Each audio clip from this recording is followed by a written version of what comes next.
अदालती हुकुम ते नबीसर पुलिस जो ज़िमीदार जे मुबैना निजी जेल ते छापो।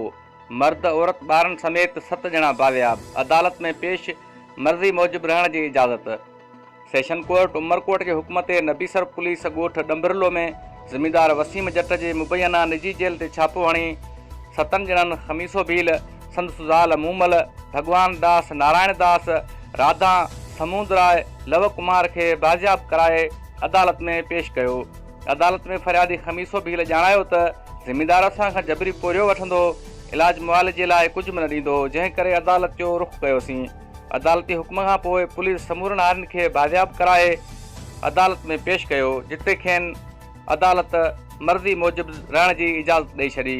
आगा ख़ान चांडियो, पंहिंजी सिंध न्यूज़, कुंडरी।